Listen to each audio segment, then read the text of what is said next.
Good afternoon, everybody. I'll go ahead and get started. I know you all are working to get the town hall schedule up on here, so I'll just get started. Thank all of you for coming today. This feels like I have been started to, and ready and started to deliver this information because what I'm about to talk to you all about, I've been talking about for over a year. And I think what I want to do is begin by sharing that I have a great team in this city, but more importantly, there is a great team of people who were here before I stepped in as mayor, who work every day, and not for the money, obviously, to make this city run well.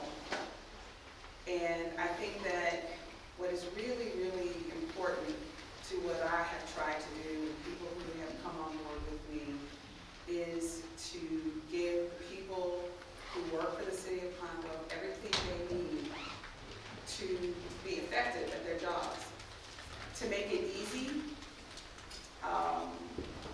and efficient to do business in the City of Pine Bluff, to be protected in terms of our public safety entities and the men and women who work for the departments, police and fire,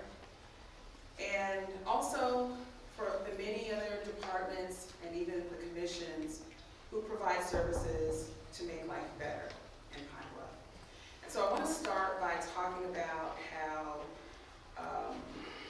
as soon as we were sworn in and got on board, we worked really hard to reach out to residents in Pine Bluff and ask them to tell us what we can do and how we can do it. And we asked people from all over the city, and even some from outside. Someone said, well, I live in the county. They served too. And we created the following committees to work together to tell us what we needed to do in the way of recommendations. And those committees were Budget and Finance, Economic Development and Infrastructure, Education and Workforce, Faith and Community Engagement, Government Transformation, Public Safety, Senior Outreach and Advocacy, Social Impact and Sustainability, Tourism and Nature, and Youth Investment. And if I think, does any staff, anybody have a book? Here's one right Yeah, thank you. And everybody on those committees worked really hard. They held meetings, they did surveys, they did focus groups and town halls, and did it in like what, 2 or 3 weeks? And then worked on a body of recommendations. And as you can see, this is semi-thick. Some had recommendations that spanned several pages, some was just 1 page. And what I wanted to do is, and we'll have these copies here before you leave, is to outline what those recommendations were, and just to give you an idea of what we've been doing, just highlight in red the things that we've done or the things that are really for real in progress. And the point here is that we've been working. We've not only been working in the area of, our own agenda, the things that I promised, the things that I ran on. We've also been working on the things that the people said they wanted to see.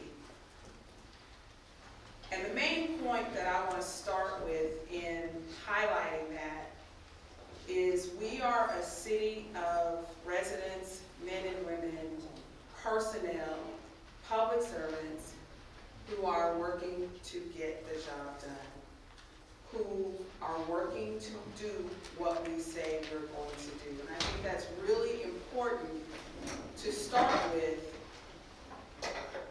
to lead into what I'm going to end with.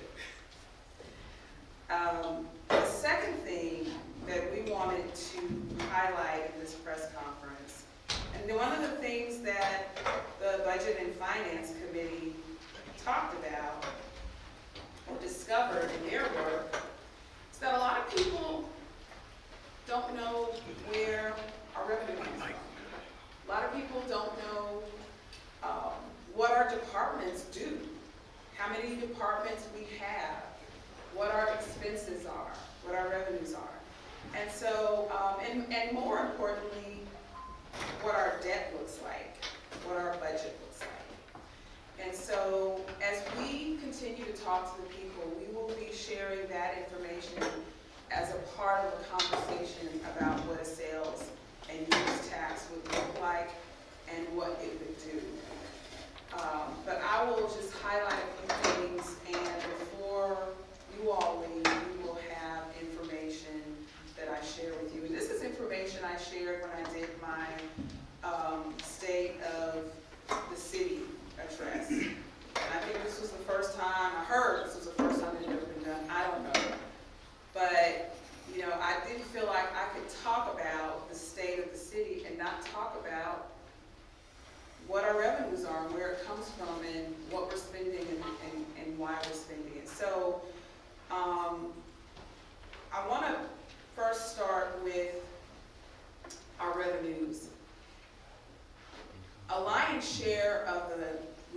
that's generated so that the city can operate comes from sales tax. Now, a lot of times when we see 8, 9, 10% of any city, the city doesn't get that. 6.5 of that goes to the state, a percentage goes to the county, and then a percentage goes to the city. Now, a lot of people say, oh, we're one of the highest taxed cities, and we're not. We're kind of in the middle. And what I did was a sort of frequently asked questions sheet, and that's one of the things that I put on there so that people can kind of know where we are. So let me share with you that out of 357 cities assessing and collecting sales taxes in the state of Arkansas, Pine Bluff ranks 205th. And we are, many of you already know, we are the 10th largest city. Out of all 10 of the 10 largest cities, we actually rank number 3 as having the lowest sales tax. So we are not the heaviest tax for sure. I think it's important to note that in addition to the sales tax, we generate about 2% of our revenues from federal government, grants, federal funding, licenses and fees. We get about 12%. Money from the state of Arkansas through grants and state funding, 11%. Property taxes, 8%. There's a small percentage in your property taxes you pay that goes to the city. Franchise fees. So franchise fees, when you see on your bills for your electricity bill, for your cell phone bill, and from the trash collection, it'll be a small franchise fee percentage, and then we get 7% of our revenues from those fees. And then miscellaneous other partnerships, foundation grants, and the like. That's about 4%. And then we're getting about 11% of our revenue from the casino. And that seems really, really big, and it is significant. From Saracen, right now, so far this year, we have generated, with 1 month to go, $5.4 million. And it did not start out that way. We have been receiving revenue from Saracen since 2019. In 2019, we collected $119,048.86. In 2020, it went up to a little over $1 million. In 2021, $3.6 million. 2022, $4.1 million. 2023, $4.8 million. And 2024, $5.1 million. And that is a lot of money. In that time, though, we have continued to lose about 1,000 people a year. So therefore, our tax base has been shrinking. And, thank God for the grants that we've been able to write, for the federal funding that we've received and other sources. But when our tax base shrinks, our sales tax shrinks. The fees we generate shrink. And while a lot of people would like to believe that people are running away from Pine Bluff, that is absolutely not what's happening. We have some people moving out because they're going to college, and many of them won't come back. We have people who leave for a new and better job. We also have people who move here, but there's no net positive for the outflow and the inflow of people. The reason that we're seeing such steep declines in our population is because of what happens in every city. People die. People die. And when you look around at housing, as people pass away and their children or grandchildren have moved to other areas to start businesses or to go to school or to get a better job, that house then becomes what? It becomes vacant. And in the situation around air property, if you don't have people who are managing it, who see the benefit, who have the time and know-how or whatever, or a situation where that family has to make repairs to that house before they can rent it out, keep up with the insurance, usually, and y'all know what I'm talking about, it's only about 1 or 2 people who will do that and pay the taxes. Or if the house goes into disrepair and you fall behind on property taxes, now that becomes an abandoned house. And that's just due to the natural attrition of people living their lives and passing away, and there not being a slew of new people to take their place, like what happens in other growing cities, like what we see in Northwest Arkansas. And you all, when I took my first trip to Northwest Arkansas with friends, I had never seen Fayetteville before. When I went there, it was University of Arkansas Fayetteville, some chicken farms, a few houses, and a 2-year college. It was nothing like it was before. But it was the growth and people, the influx of people, the influx of business, the influx of private investment that caused that area to grow. And same thing with West Little Rock. And I make that point to say, if we could rely just on private investment, we would not need to have a conversation about the sales and use tax the way that we have to have a conversation today. So the other thing I will point out about our budget is that since 2023, the budget, we have had a deficit in our budget. In 2023, which would have been passed in 2022, our budget deficit was about $200,000. 2024 budget, which would have been passed by the mayor and the city council in 2023, that budget deficit grew $2 million. And we have about a $2 million deficit in the 2025 budget, which was passed last year. Now, the good news is, because over the years we had the COVID money, the federal money, and because we budget pretty conservatively, and because we had many positions in the police department that were not filled, we always had a significant carryover to rely on. So we have always been operating on a balanced budget, but when you are comparing revenue to expense, there's still a deficit. So later on, you can take your carryover, which may be several $1 million. We're balanced and we're okay.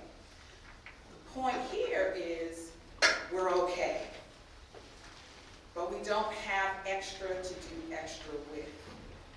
And as we continue to see the continuing declines in our population, and therefore in our budget, we need to be mindful of the fact that we don't have to do something different. We just are. Just like in your household. As the cost of everything goes up, as the repairs that you might need to make go up, but let's say you retire and your retirement income is not as much as what your highest income was. lose your job and you're getting unemployment instead of your income, or let's say your income stays the same, but your expenses grow. If you want to keep up and you want to do some extra stuff, you want to go on vacation, you want to fix up your bathrooms and your kitchen, what do you have to do? You're going to have to get another job or find a side hustle. Got to and cut expenses. That's right. That's right. And trust me, we're doing that.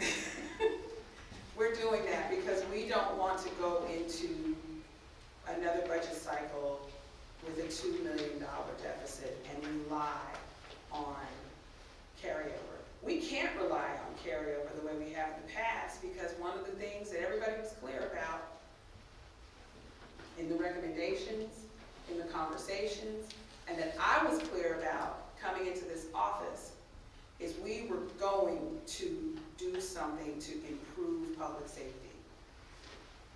We cannot improve public safety if we don't recruit new officers. We can't ready ourselves to make sure that we have an effective and strong and efficient police department if we aren't hiring new people to benefit from the experience of those who've been there for 20, 30, 40 years.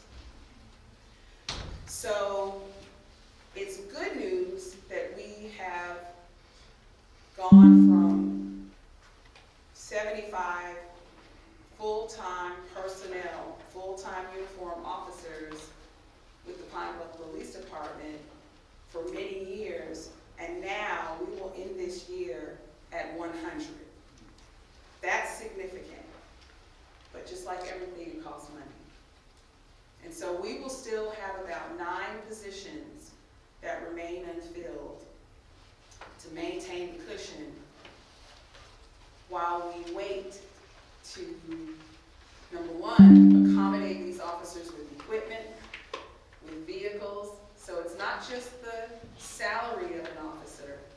It's the salary, it's the fringe, it's the equipment, it's the, and vehicles. But we will definitely go into another budget year with a thinner carryover. Now, as we are looking at being more efficient, as we heard about cutting expenses, you can't just cut expenses across the board. You have to figure out how do we do it and we're still effective at providing services. How do we make sure we have the capacity in every office to do for the city of Pine Bluff and do for our residents exactly what they want and deserve, what you pay taxes for. So we have invested in, for example, technology to make all of our departments more efficient. We're in the process of doing a complete rollout and transition from an old software system that runs our finance and HR across city government. And that was necessary. We didn't just do it because we wanted to, because it is more expensive. We did it because our current company was acquired by the company we're transitioning into, and we have to go from the system that we're on now to a cloud-based system. So that was a necessary increase while we look at other ways to be efficient. The other thing that I'll note is our debts.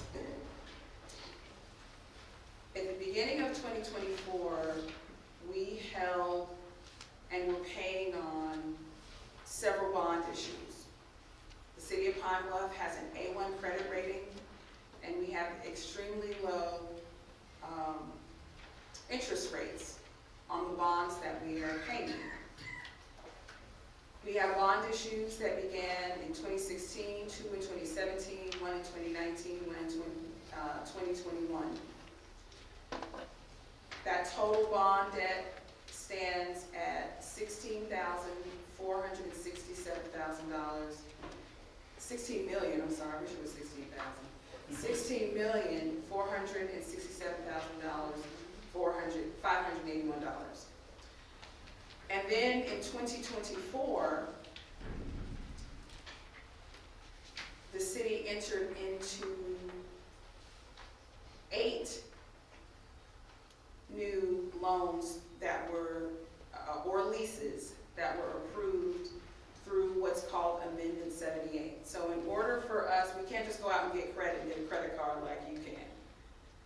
There has to be a process that's based on a state amendment that requires the mayor and the city council to enter into that as a specialized measure that is passed. And so we have debt for a new fire truck. We dedicated dollars to ensure the opening of the convention center hotel, and then several pieces of equipment that amount to over basically $6.5 million in new debt. So that is another expense. While we're looking at how we can be more efficient and cut expenses, those were expenses that were not mine in 2024, but they're mine now to manage. And you need to be aware that that is part of the calculus in all of this. So, we're working hard to do what we said we were going to do as a part of our agenda, as a part of what the people said they want to see. We have to work hard to meet our obligations, including our debt. I'll talk to you about what that looks like. And so now I want to talk to you about the sales and use tax. We've had one for years, on and off. We had the penny for progress, and we're still paying for that. That was a forever tax, so that did not sunset. We are still paying for that, and there were bond issues because that came with a very specific budget. And when we look at the aquatic center, we ended up having to go back and get private funds, because when you state or define a specific budget and then you pass a sales and use tax, whatever you say you're going to spend it on, it better not cost more, because then you can't start until you have all the money to start it with. So that is why we are not going into what we're trying to propose with a very static budget and a static timeline. Instead, the accountability will be on the side of identifying priority projects and making sure that the people you elect are together making the decisions about how the money will be spent. And in the resolution that would come after the ballot measure ordinance is passed by the city council, then we would identify more specifics. But some of those specifics are outlined in the frequently asked questions that we've made available today, and that we will continue to make available in town hall meetings. So I want to try to address up front some of the things that people have asked me along the way, and are still asking, and probably will continue to. People said, well, you were against the tax when you were against Go Forward. I've always stated, always, since before there was a Go Forward tax, that we needed additional revenue. I went into the House when I started serving in the House saying, we need to renovate our convention center. We need to do something with the Pines Hotel. That takes money. I've always stated that we needed additional revenue and we needed a sales and use tax. My position as an elected leader against the 2017 sales and use tax was about transparency and accountability. And in particular, I also felt that that tax Anybody I met with at that prior to the vote could tell you, I felt we needed some very strong transparency and accountability measures written into the ordinance. And I felt that, because I knew that we'd have to come back. And if you don't have that, and then you come back to people in 7 years, because I knew we needed more, they want to know, are you doing what you said you were going to do? So I felt those measures needed to be there. And then I felt that there needed to be a much stronger partnership with UAPB. And I felt that if we were patterning ourselves after El Dorado, we needed to figure out how we can, along with this tax, or along with the tax at the time, also create scholarship opportunities, which is what El Dorado did very successfully. And that requires, though, private partnerships. And so it didn't happen, and so that's why I didn't support it. I never, ever publicly talked about anyone's name, lambasted anyone, because I think that we all come with our own perspectives and experience and want to do what's best for the city. Everybody might have different ideas about how that gets done, but I have never believed in attacking anyone for how they think it should be done. And so I did always state, no, we don't need to do this, let's do it now and do it the right way. I did that on the front end with the initial vote, and I did it when it came back twice in 2023. And have since had meetings with people from all perspectives on previous taxes and about this tax that's being proposed. Now, the most important thing that I can share today are three things. Number one, and I'll ask and answer the question on the fact sheet since you have it. What will this proposed tax do for Pine Bluff, for people's families, and for individuals?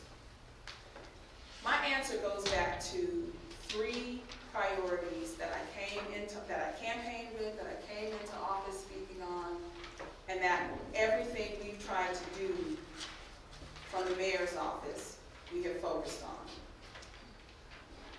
Youth investment, economic development with a particular focus on infrastructure and tourism, and public safety. Those three things. If it doesn't have to do with those three things, we aren't doing it. So specifically, what will this tax pay for, and why aren't the specifics in the ordinances before the city council? So I talked to you earlier about how paying for progress, there were specific dollar amounts. We don't want to pigeonhole ourselves, especially at a time now when the cost of everything can go up one day and go down the next. So we know what inflation can mean, and we would not want to make a commitment to ourselves and on paper and get ready to start a project, and then we can't do it because we have to go back and raise private dollars. So what will be specified in the resolution that follows the passage of the ordinances will be the priority projects that will come under 8 categories of spending that we've defined for this initiative. The 8 categories are economic development, housing and blight eradication, municipal capital improvements and equipment, public works, public safety, tourism development and promotion, transportation, and youth and senior programs. And some examples of what that would look like: citywide pothole repairs. That's right. Targeted street overlay and downtown broadband. Now, the pothole repair. There are different ways to it. I've learned a lot about filling potholes, y'all. There are different ways you can do that. Cold mix, hot mix. You can do it patching the pothole. You can do it by doing a hot mix and creating a square so that you're reheating the area and then resetting it, and in some areas you have to do an entire overlay. What we set out to do earlier this year is to contract with a company that does the hot mix, which, by the way, lasts longer. And we got quite a bit done. We started on the west side in areas that were most ignored, as well as a few other areas on the south side and in the city. And then the hot mix became unavailable in Pine Bluff. What we are doing now is actually purchasing the same equipment that the company has so we can do it ourselves. But going back to all of the potholes in this whole city, we couldn't do that by ourselves if we wanted to. We don't have the capacity. So if we want to see the pothole issue and targeted overlay addressed, we need additional money to get the additional assistance to do it in a shorter period of time. And we can do that with this tax. Also, there are state dollars for broadband, but being able to create broadband access downtown that would be free to the businesses and free to residents would create an attraction and incentive for businesses to establish downtown. We talk a lot over the years about what downtown development looks like. We got to remove the blight. We have to invest in housing. We got to do things like investing in broadband. Citywide youth, STEAM, and athletic programs through local faith and nonprofit partnerships, as well as Pine Bluff Parks and Rec upgrades. We started with the Pine Bluff Parks and Rec upgrades just by renewing our contract with Boys and Girls Club and talking to them about how, if we pass this tax, they will be integral in creating other boys and girls sites through partnerships with the faith-based and nonprofit community.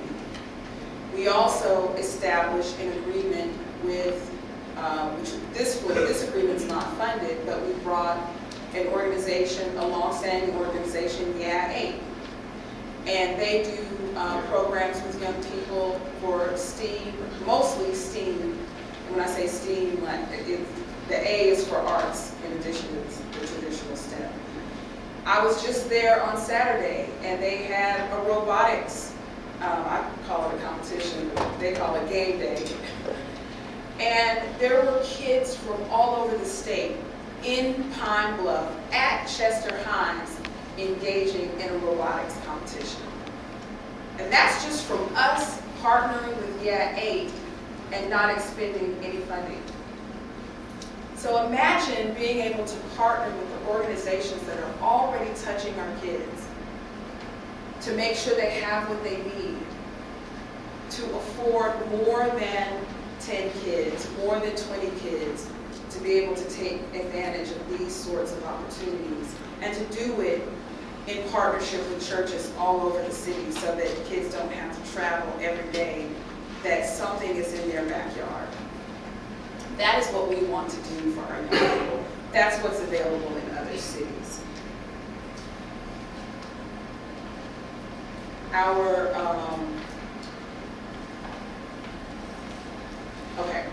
comprehensive blight removal, demolition of abandoned and burned down structures in partnership with property owners. Right now, we have numerous city-owned properties and privately owned properties, some of which were burned extremely, that still sit today, empty and dilapidated.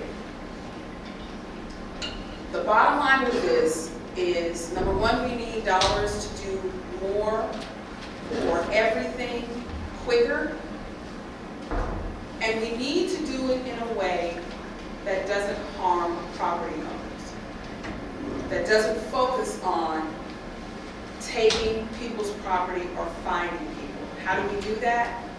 We utilize our own resources and build our resources to make it much less expensive to demolish the structures that are on these properties, including and especially city-owned properties.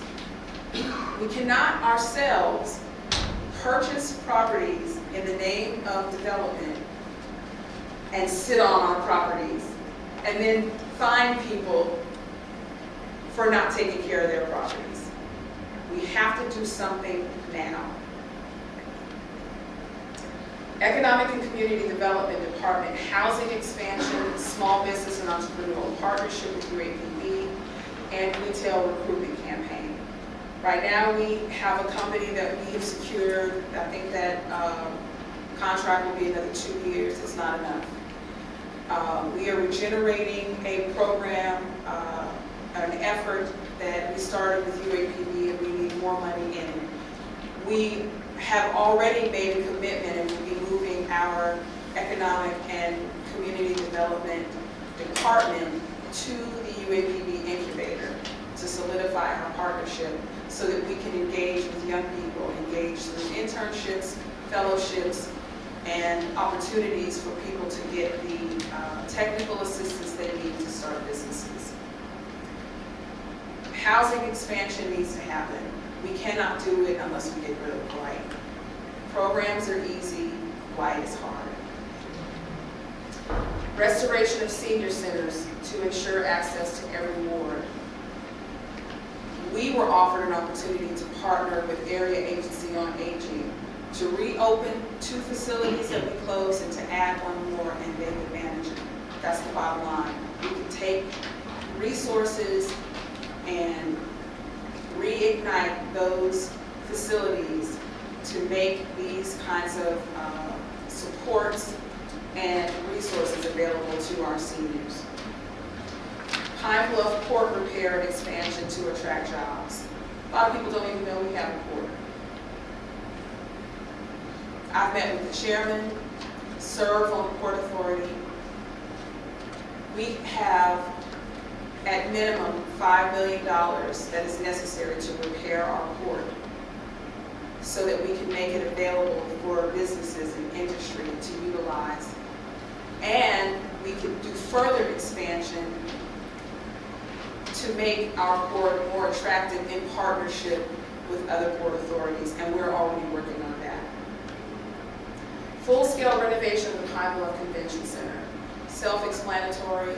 I've talked for many years about how our own residents go elsewhere to have family reunions, have corporate meetings, get married, even we can talk about what homecoming has been, which is like hunting at Christmas in Pine Bluff. If people have to leave to go someplace else in our own community, we have something to fix. And it makes no sense to have invested in a brand new convention center hotel and leave our convention center in the dark ages. City cleanup and beautification through landscaping, hardscape projects, development of a citywide mural park, and other public art. If you go to Fort Smith and see their mural park, you will see why we need to do this. If you look at other cities that are well manicured and clean, and we can do that with what we have now. We've made improvements in those areas. But making sure that we have the capacity so that every area of our city, not just downtown, not just around the convention center and the city complex, but every area of our city that is managed by city government should look like homecomings next week. It should be beautiful and attractive so when people come to this city, people are proud to show them around town. That takes money. Real-time crime center. That is not bricks and mortar. That is what we already have. A space in the Pine Bluff Police Department to use technology and to work with our officers on the ground to address crime in real time, to prevent crime, and to solve cases. Little Rock is doing it. Whitehall is doing it. Right now, we have not fleshed out our camera system, and there's no one sitting in that office. City government capital improvements, technology upgrades and communications, marketing overhaul.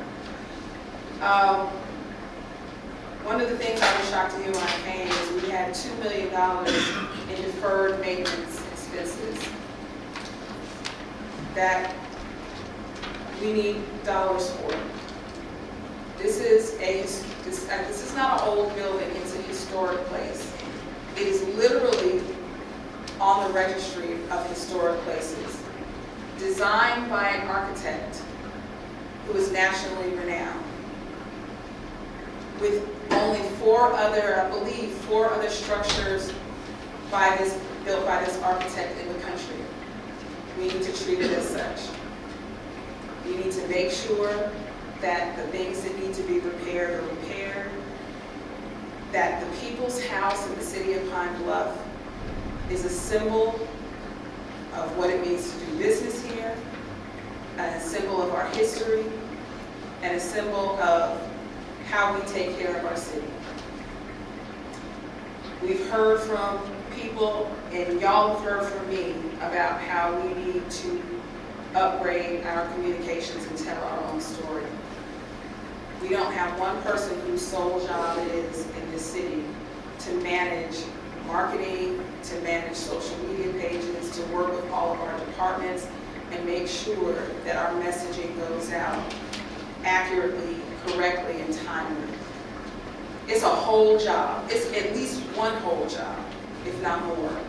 And we have zero. So we need resources to build out a communications division to support our leaders and to support the city. And technology upgrades, I don't have to tell you how critical and how important that is to our city. We are investing in it now. We need to invest in more, particularly for our departments who go out every day and start work when many of us are just getting up. Some of us might still be asleep.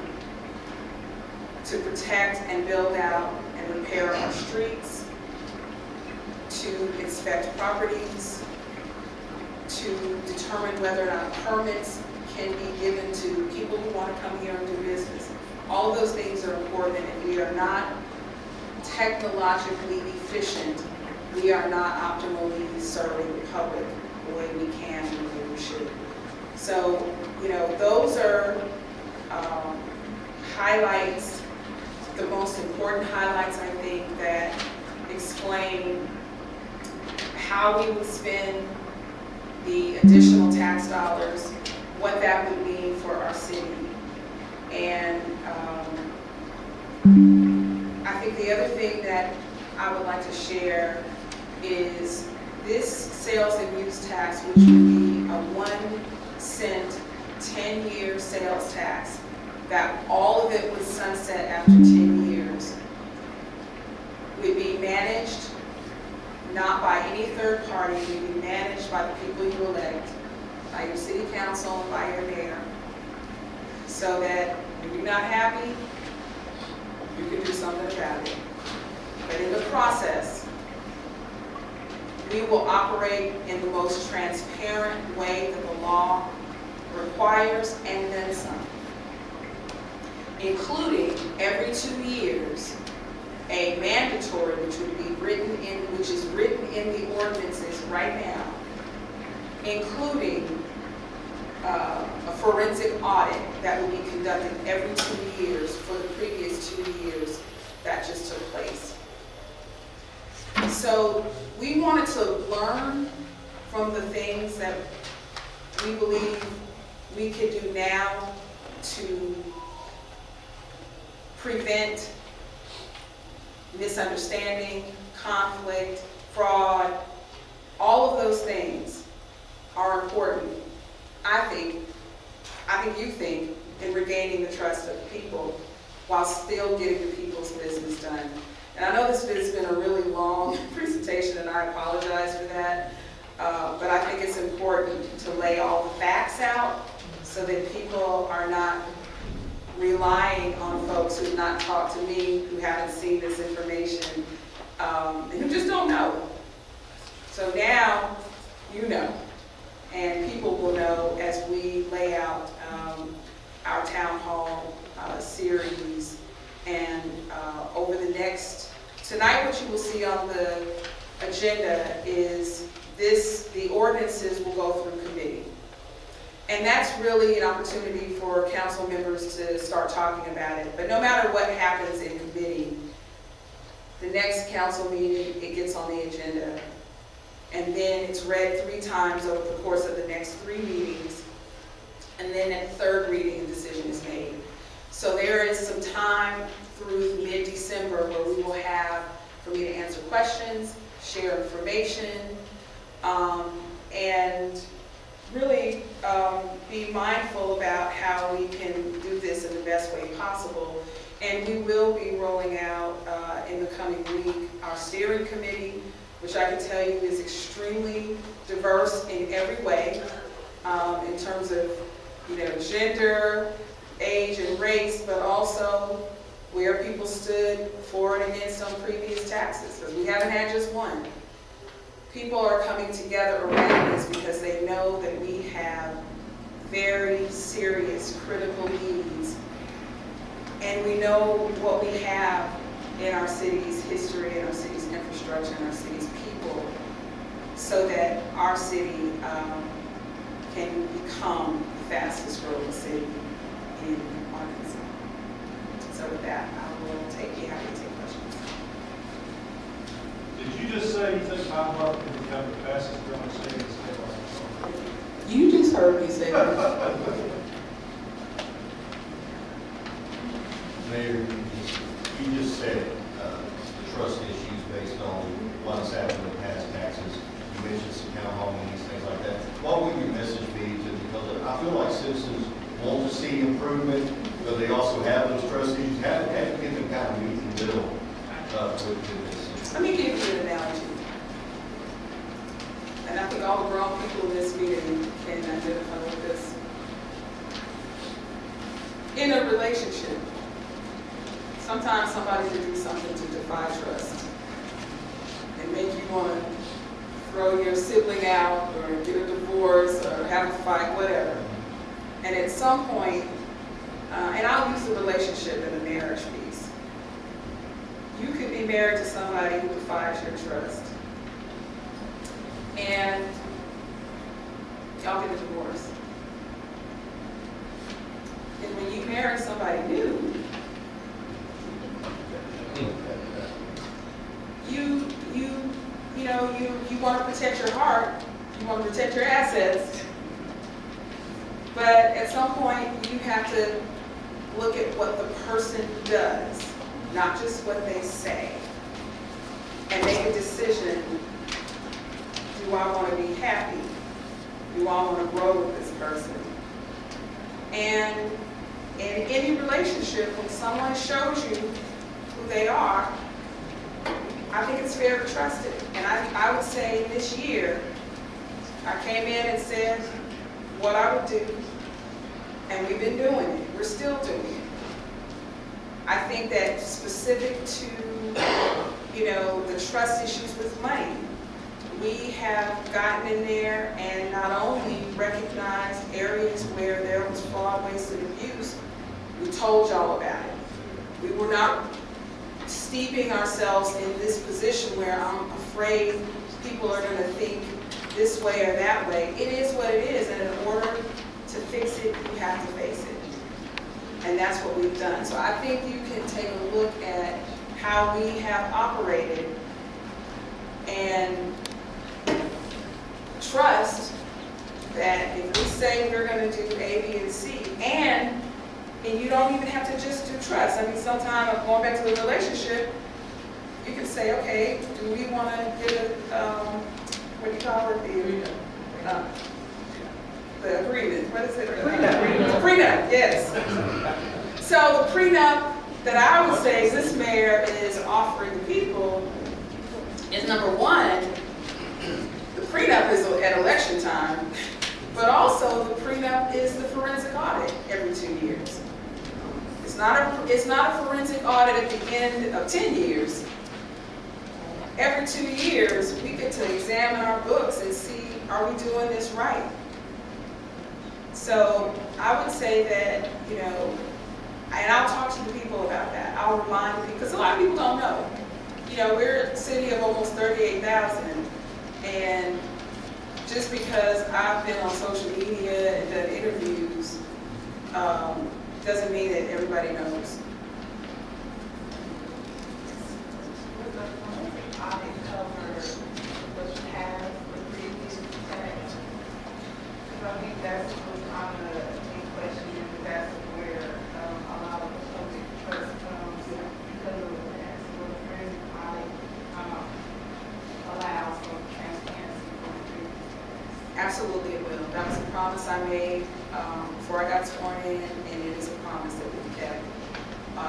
When we did the carryover budget in February, we identified the funds that would be necessary to make sure we could pay for a forensic audit. And since then, we conducted an RFP.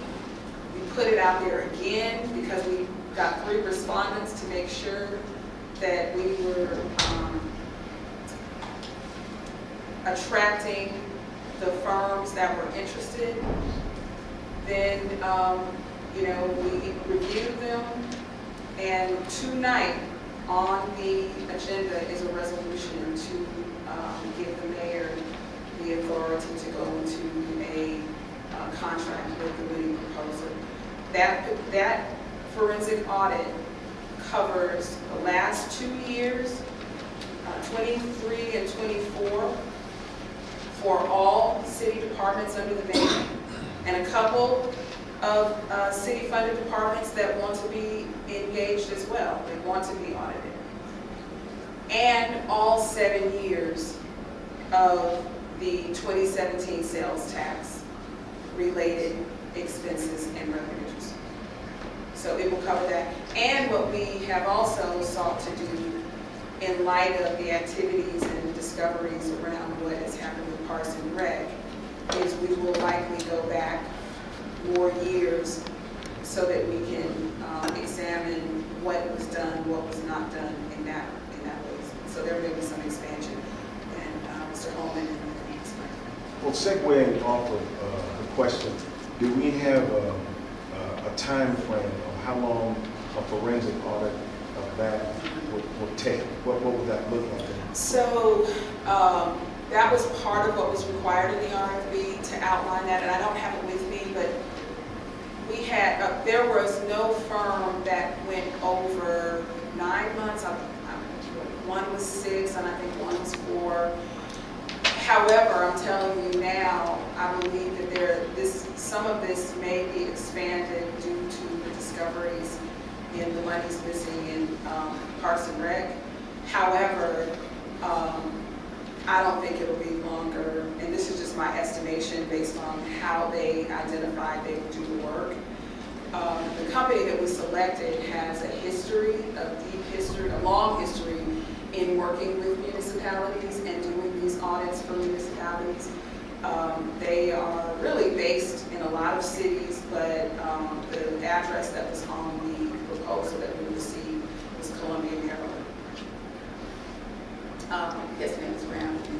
Mayor, I'm hearing a lot, and I speak to people, they're concerned with maintenance upgoing these. When the taxes are in place and they pass, and then they want things to happen and then to be maintained. Yes, consistent. Then you brought up the aquatic center, and see, that's something we're going through there. We bought off of that tax for the aquatic center, got it, everything was up and running, now it's all. And I just think things should be done the right way as right, not for popularity. If you got a class in the aquatic center like we do now, a lot of elderlies, they want the water to stay at 85 degrees. Coming in 85, and we know that's not realistic. I had to go to the doctor because I'm a deep swimmer, a deep water swimmer. And I've been feeling lethargic and different feelings. Well, it's the pool. The water is so hot. And you know, in a cool pool, you don't laugh and so forth. You cannot have that water 84, 85, 86 degrees. And we've had issues with that as the senior lady. And I was happy to see everybody come into the pool because when it opened up, I was just swimming by myself. And I'm glad when the ladies and men came in with the classes. No problem with the classes. But you know, you cannot start off with a hot pool and work your way up. It's too hot. But nobody's following up on things. We've written letters, we don't hear anything. So that's what I'm saying, that's the problem we have. Instead of going along with the majority in a lot of things, let's go along and do the right thing. Decently. Yes, and you can look at the stats, and that pool should never be over 82 degrees, your pool. Every pool in that place now is almost like a hot tub. And I mean, that's not fair, and that's not fair to everybody else there. And I'm not trying to make it on just me, I'm saying the right thing. Now, let me say this, Ms. Brown, that is priority to do things decently and in order and according to protocol. For there to be creation of standard operating procedures, to be very honest, that doesn't exist right now in every department, and we're working on that. But to you, I would say about that one particular issue, I don't think that's a tax issue or even a development issue. I think that that's a communication issue in terms of hearing from residents with complaints, bona fide complaints that need resolution. And I'll remind you, you have my number, because I did not know anything about what you just said. But I'm reminding you, you have my number, and I would like to help that get resolved. But I would say that that is an issue that requires resolution based upon the protocols, because I'm sure that I don't know how to run a pool, but I'm sure that there are protocols about that, and what you're saying sounds absolutely right, that, you know, that temperature is for the hot tub and the pool temperature should be something else, but I think that is a, And we have a complaint, the last director had the same issues, and you know what she did? Went out and posted the temperature of the pool every morning, put a board up, she walked in, you knew the temperature of the pool. She put thermometers, water thermometers in the pool, so you could see the temp. well, I mean, I think we can do that, just let's. Well, they did, and guess what? The people went out and brought their own thermometers. I don't believe that temperature's right. I just don't believe that. But Ms. Brown, going back to what has to be done right, I think that once we set a standard and the leadership understands what the standard is and it's based on protocol, then it doesn't change. So let's work together to figure out what that looks like and we can get it done.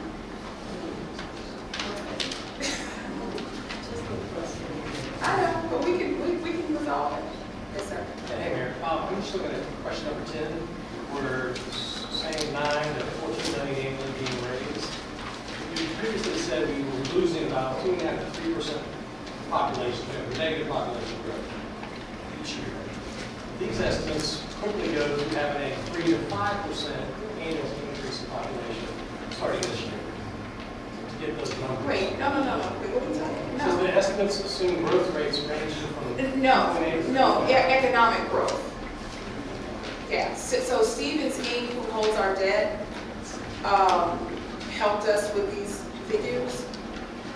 And that's based on economic growth rate, not population growth rates. What is that? That's economic growth. It's going to somewhat correlate with population. I mean, I didn't do this. I couldn't tell you what that is, but I could That would be just I could add that. That's a big number difference. Yeah. Shrinking.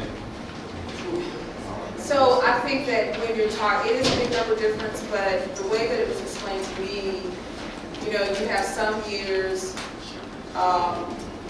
like this year, where you have a lot of inflation and that's going to impact upon the economic growth, right?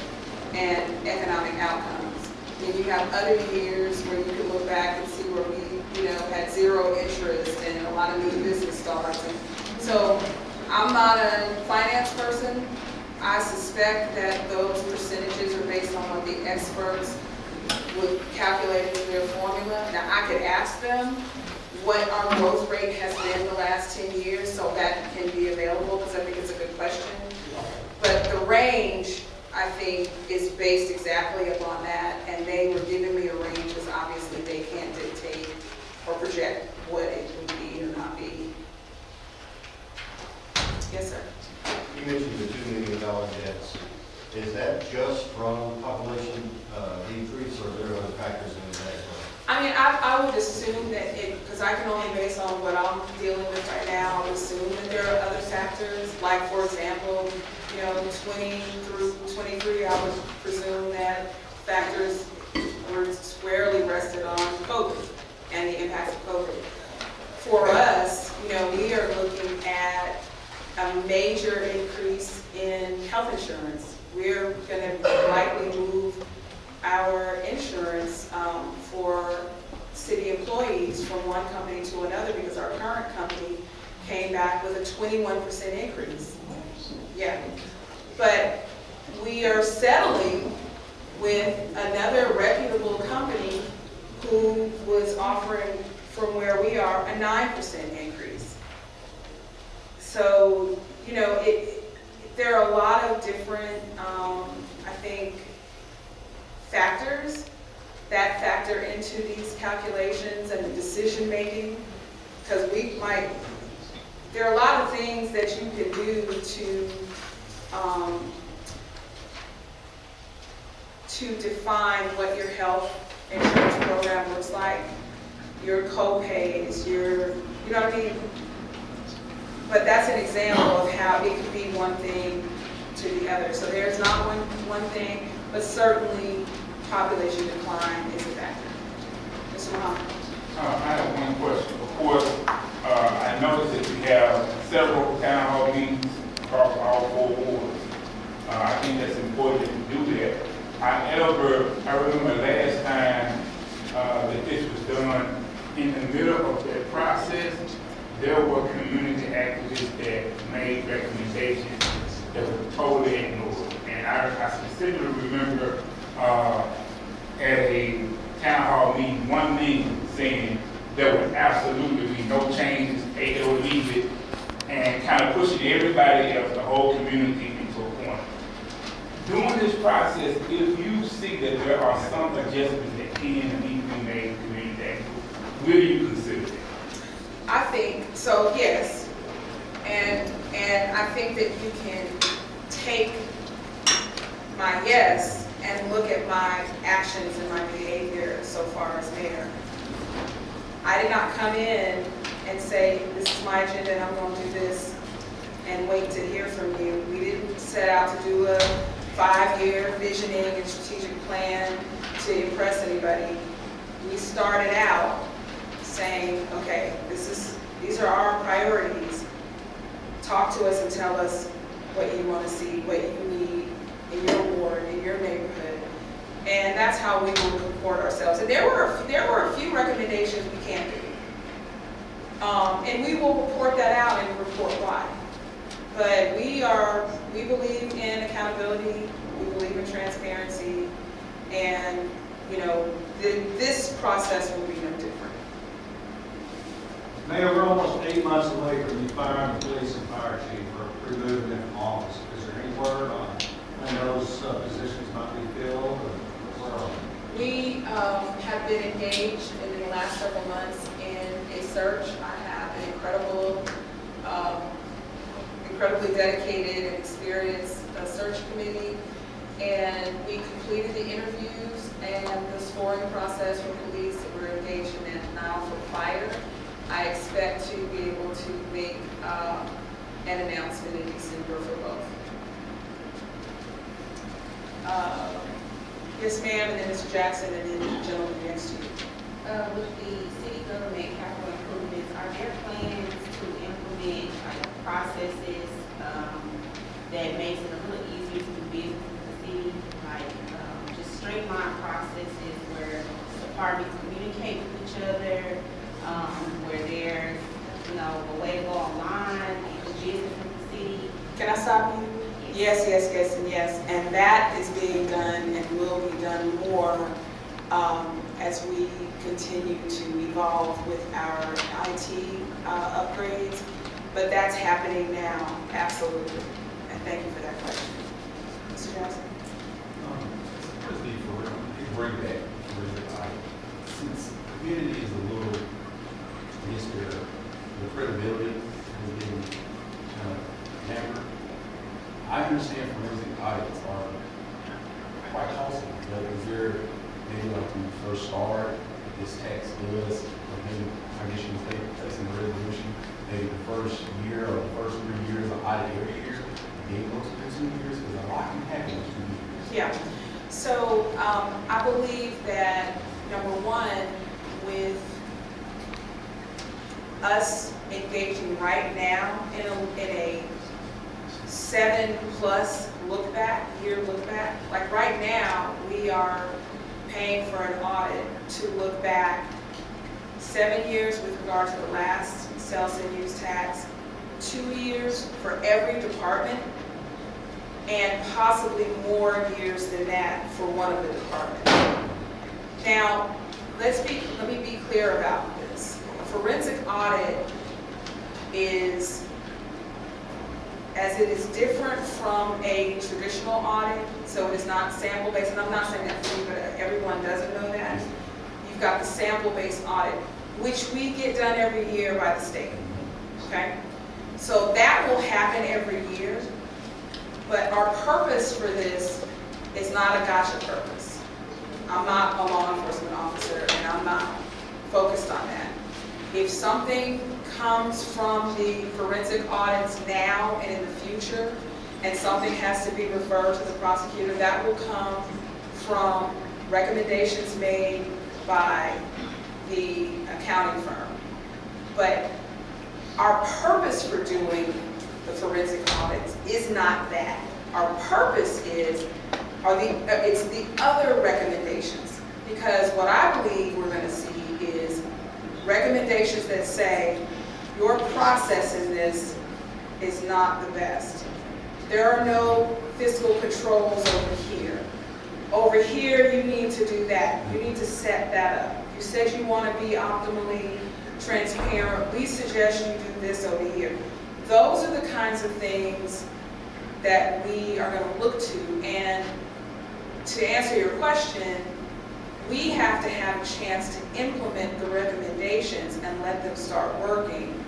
And I think, and another thing I'll add is, as I read the process of all the firms that submitted proposals, it's a whole thing. Like, there are meetings, they got to come and do reviews, you got to open up your books, and a lot of it is going to be technological, but it's time intensive because they're looking at everything. So I wouldn't want to put that on my team to do something like that every 2 years.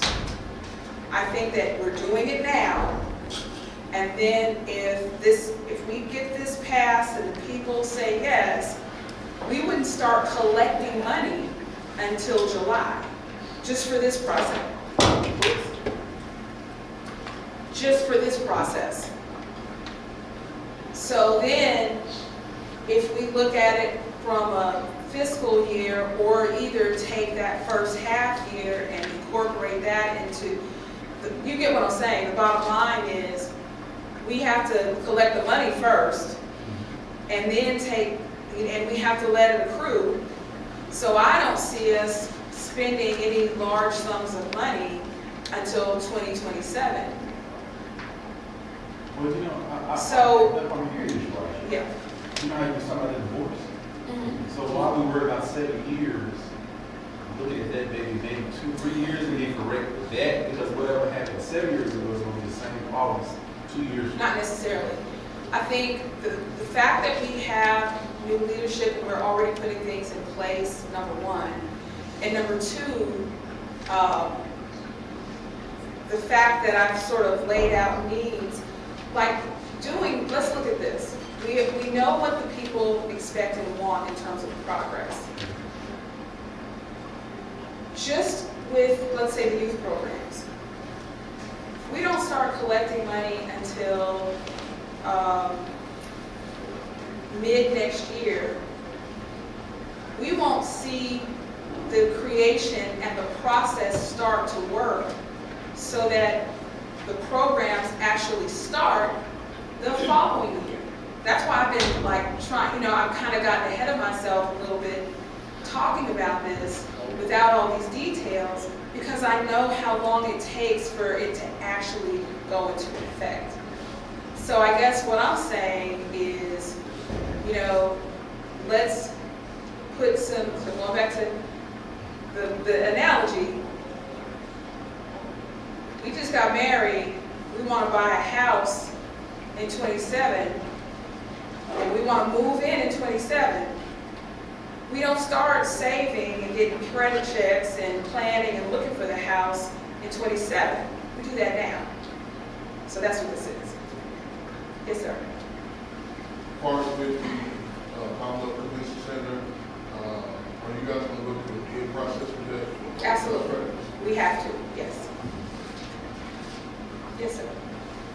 Did any of your advisory committee recommend to you that we needed an increase in the tax? Yes. Did any of them recommend any cuts anywhere in any department?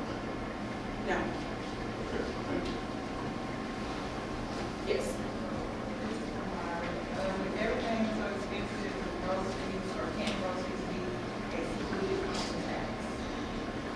From my understanding, from my time in the legislature, we excluded groceries already.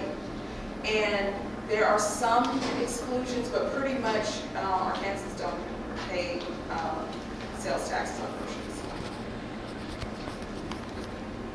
Did I finish? Okay, going once? Yes, sir. When they read this next statement, please. Yes. I'm encouraged by today.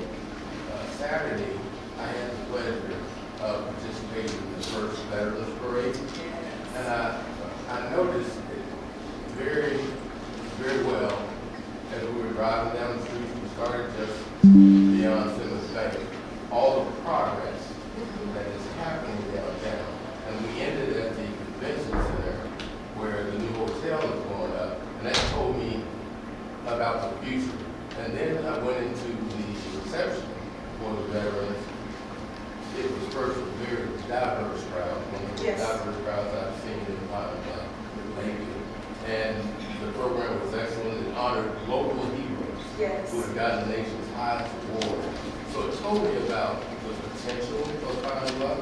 But you said something in your presentation that really encouraged that for me, is that we've gone from about 74, 75 police officers to 100.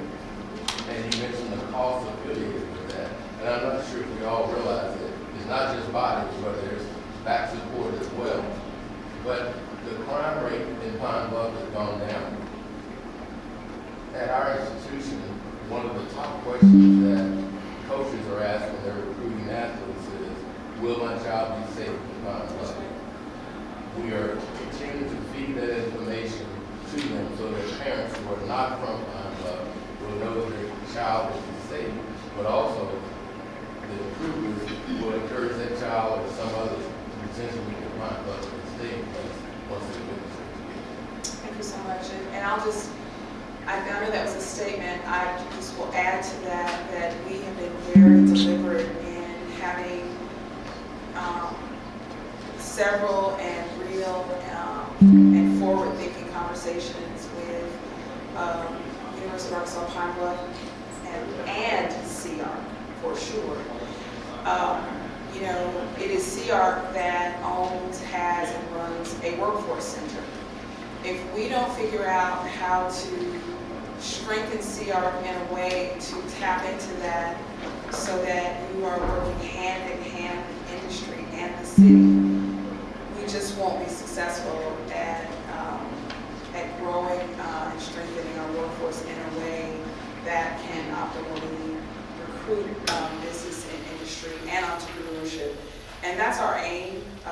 So, you know, the first, I just always used to say this when I'd be in the well, the House, the first responsibility and role of government is to protect its people. That's first and foremost. And that is definitely the first priority that we have taken in this city, not just through leadership change or terminations. I mean, that, you know, is an unfortunate part of leadership shift. You just have to see what works best so that, you know, the needs can be met. It is about investment. It's about how many of the positions that we have do we use given our current population, but also given the current state of the city as it relates to crime, what kinds of crimes. You know, how do we restructure our departments in a way that makes them more efficient, that strengthens morale. We're interested in all of that, and that's why we feel confident conversations with President Jackson as well as Chancellor Graham will be fruitful in how we can all work together to make those campuses extreme, not just safe, but well lit and beautiful, and standing in partnership in terms of the events that we work on and the things we do together to strengthen business. Yes, ma'am.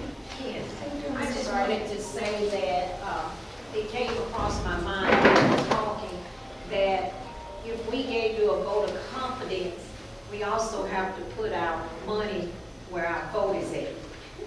And if we wanted a change in leadership, we have to give you the funds to make that happen. I'm quite sure you don't have it in your piggy bank, in your savings account. And it's gonna take all of us to make that happen.